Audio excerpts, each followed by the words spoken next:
The chair disappeared from under me like a magic trick gone wrong. My tailbone cracked against the banquet hall's marble floor as 200 wedding guests erupted in laughter. The taste of copper flooded my mouth. I'd bitten my tongue on impact. Above me, Damien stood with his hands raised like a triumphant magician, his voice booming through the wireless mic. "That's where you belong, bro, on the floor." The bridesmaids' laughter cut through the room like glass breaking. My sister Ava covered her mouth in mock shock, her engagement ring catching the chandelier light as she performed surprise for the cameras. Mom's face twisted into that familiar expression. Not pleased, but pleased about not being pleased. She lived for drama she could later claim to disapprove of. My name is Miles. I'm 33 and an inventory coordinator. This is the story of how I learned that family isn't who you're born to. It's who earns the privilege of staying. The marble felt cold against my palms as I pushed myself up, my dress shirt now wrinkled beyond repair. From across the room, a man in an expensive suit was studying me like I was a puzzle he needed to solve. Square jaw, old money watch, posture that spoke of boardrooms and tough decisions. I recognized him from the engagement photos. Victor Russo, Damien's father, the man who owned something important enough that people whispered about contracts when they mentioned his name. For 4 years, I'd been the family ATM. Every emergency text from Ava at 11 p.m. Every time Mom's utilities got shut off. Every time Damien's investment opportunities needed just a small bridge loan that somehow never got repaid. I had a spreadsheet called Family with 127 entries totaling $28,000. Money I'd never see again. Sacrificed to keep the peace in a family that mistook my kindness for stupidity. Working 40 hours at the warehouse, then fixing phones at night for extra cash, sleeping above a barber shop that played the same reggaeton playlist every morning at 7 a.m. I lived small so they could dream big, but apparently being the responsible one meant being the family comedy relief too. What these wedding guests didn't know was that my phone had been buzzing all afternoon. Red Oak Bank, fraud department, blocked attempts. Because while I was getting dressed for this engagement party in my only good suit, Ava and Damien had been at a bank branch trying to open a line of credit in my name. $23,000 they wanted to borrow against my credit, without my knowledge, for their wedding expenses. Victor was walking toward me now, weaving between tables, his face shifting from confusion to recognition to something else. Concern? He stopped directly in front of me, ignoring his son entirely. "Sir, is that you?" he asked, and the entire room went quiet. In a banquet hall full of people who called me Miles or Buddy or Hey You, this man, this powerful man, had called me sir. "Dad?" Damien's voice cracked like he was 12 years old. "This is Miles, Ava's brother." Victor didn't look at his son. His eyes stayed locked on mine. "What are you doing here?" "It's my sister's engagement party," I said. "I'm her brother." He blinked like the words didn't compute. "We need to talk, now." The way he said now got everyone's attention. Conversation stopped. Silverware stopped clinking. Even the DJ seemed to lower the volume. "Dad, don't kill the vibe," Damien said, but his voice was smaller now, uncertain. Victor's hand landed on his son's shoulder, not affectionate, but heavy, like a weight that would either hold him steady or push him down. "Which part of your vibe told you to steal another man's identity for a line of credit?" The room tried to pretend it wasn't listening, but failed spectacularly. Conversation stopped mid-sentence. Phones came up to record. Ava's face went from engaged bride glowing to pale and panicked in the span of a heartbeat. Victor led me away from the reception area to a quieter side room where we could speak privately. Away from the guests, Victor looked at my scraped elbow like he wanted to apologize for his son's hands. "You're Miles," the fraud alert on my desk. "Your affidavit, your sister and my son trying to steal $23,000 in your name." "Yes," I said. "Did you authorize any line of credit with Red Oak Bank?" "No." "Do you want to pursue this with the police?" I thought about Ava's face, about Mom calling me cruel, about 4 years of carrying a family that had never once carried me back. "Not yet. Document it. Lock it down. I want a paper wall they can't dismiss as a family mood." He nodded. "Good. It's frozen. We'll audit every transaction in the last 60 days. He studied me. Have you told your mother? Not yet. She'll call me cruel. That's her favorite word for boundaries. Victor's expression darkened. Money makes people call principled men cruel. It's a lesson I learned too late with my own son. We returned to the main reception where the party was still in full swing. The DJ was playing Forever like it was guaranteed. I sat down at my assigned table, near the speakers, far from family, exactly where they'd always wanted me. Victor positioned himself behind Damien, his hand on his son's shoulder like he was choosing between pressing down or pulling away. "Damien," he said, calm as a loaded gun, "you and I need to talk. Not later. Now." Damien tried to laugh it off. "Dad, seriously, don't kill the vibe." "Which part of your vibe involved identity theft?" Victor's voice carried across 3 tables. "Which part told you that family is a credit card you can max out without permission?" The room wasn't even pretending not to listen anymore. Phones were out. The bridal party had gone silent. Ava stepped forward, her voice shaking.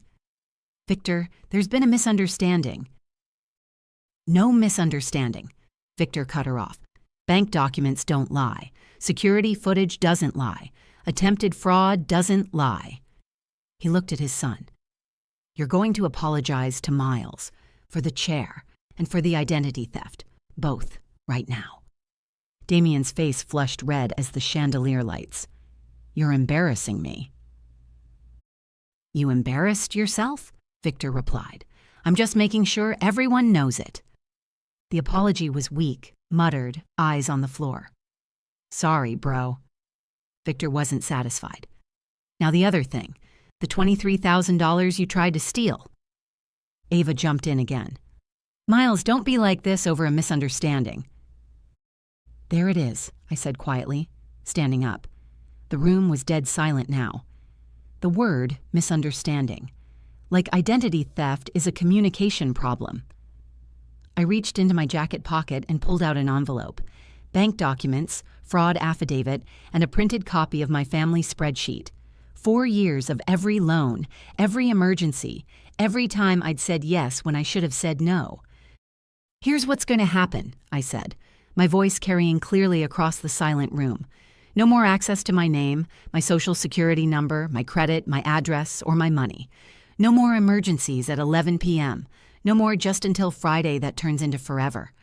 I slid the envelope across the table to Ava. "That spreadsheet shows every dollar I've given this family, $28,000 over 4 years. Consider it my wedding gift, the last money you'll ever see from me." Mom hissed. "That's petty." "No," I said. "Petty is pulling someone's chair out at their sister's engagement party. This is precise." Victor's grip tightened on Damien's shoulder. "You will not touch another line of his credit. You will not ask your mother to co-sign your character. You will not involve anyone at this table in your financial disasters again." Damien looked around the room like he was expecting support that wasn't coming. The wedding guests were staring at their phones, their plates, anywhere but his face. "You're humiliating me," he said. "You did that to yourself," Victor replied. "I'm just making sure it's documented." I left my engagement gift on the table, a check for Ava's seamstress, because I'm not trying to be a monster. I'm trying to be clear. Then I pushed in my chair, straightened my wrinkled shirt, and walked toward the door. Victor followed me outside, where the air smelled like jasmine and car exhaust. "You're doing something I never learned," he said, "setting boundaries without performing them, living them." My phone buzzed. Another blocked attempt from Red Oak Bank. The system was working. The next morning brought 27 missed calls from Mom, 10 from Ava, and a series of increasingly desperate voice notes from Damien about how I'd embarrassed him. Mom's texts cycled through rage, manipulation, guilt, and back to rage. I sent one reply. "No money conversations by phone, email only, no accounts with my name, ever." She responded, "This isn't about money." "It's always about money," I wrote back. I called Victor that afternoon. "You don't have to stay in this cycle," he said. "I do. He's my nephew's father now." "He's also an adult who tried to steal your identity." Victor removed Damien's access from all family accounts and sent me written confirmation that Red Oak had permanently denied the application. I filed it in a folder marked Mine. Life continued at freight speed. I fixed pallets, trained new employees, canceled subscriptions I'd been paying for but not using, set up credit monitoring, and started saying no, like it was a complete sentence. Ava tried 3 more times to get wedding money. Each time I replied, no. Each time she escalated to Mom. Each time Mom called me cruel. My aunt called a week later. I wasn't there, she said, but I heard things. Are you okay? I'm good, I said. You know Mom will make this your fault somehow. She taught me math and how to take responsibility, I said. One of those lessons stuck. She laughed like crying. Write your rules down somewhere you can see them. Read them out loud when you doubt yourself. I did. 5 rules taped inside my kitchen cabinet. I don't lend money I can't afford to lose. Family doesn't get access to my credit. I don't explain math to people who prefer magic. Money conversations happen in writing. Boundaries aren't cruelty, they're clarity. I read them every morning with my coffee. It felt silly at first, then steady. Victor and I met for coffee 2 weeks later. I made it easy for Damien to be dishonest, he said. I called it love. It was laziness. He handed me a letter on bank letterhead confirming no open applications, no pending attempts, only my signature authorized for any future accounts. I'm not trying to win Father of the Year, he said.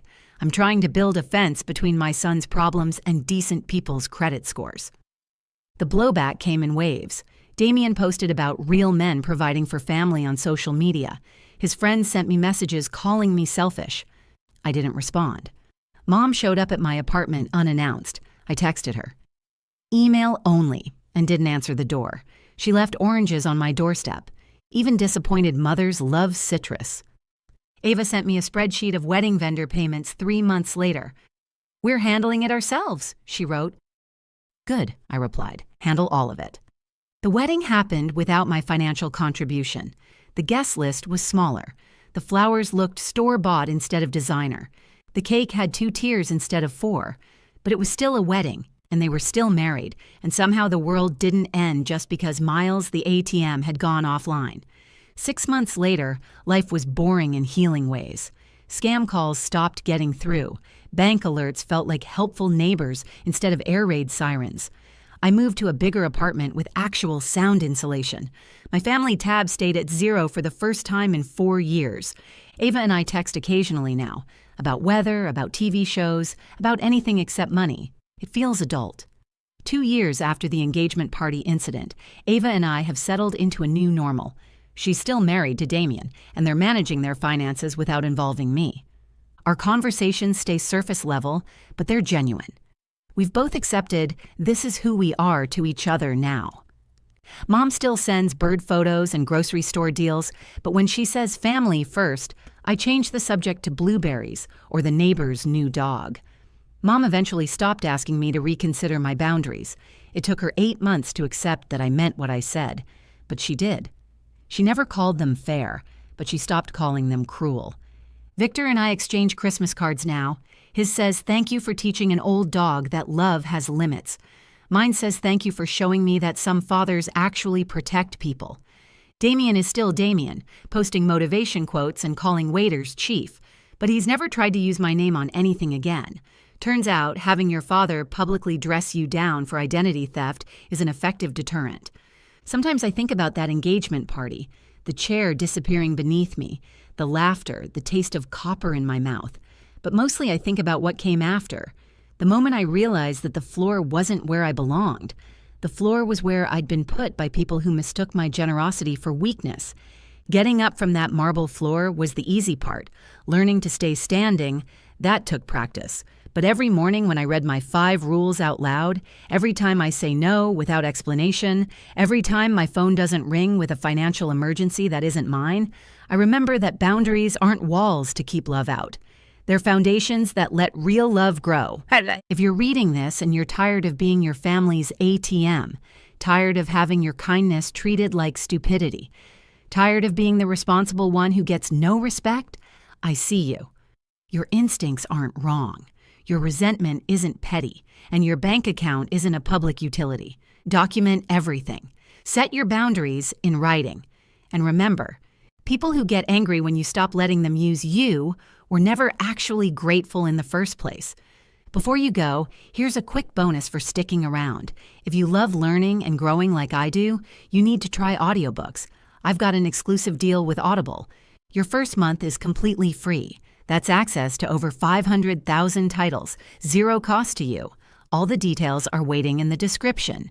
Don't miss this one.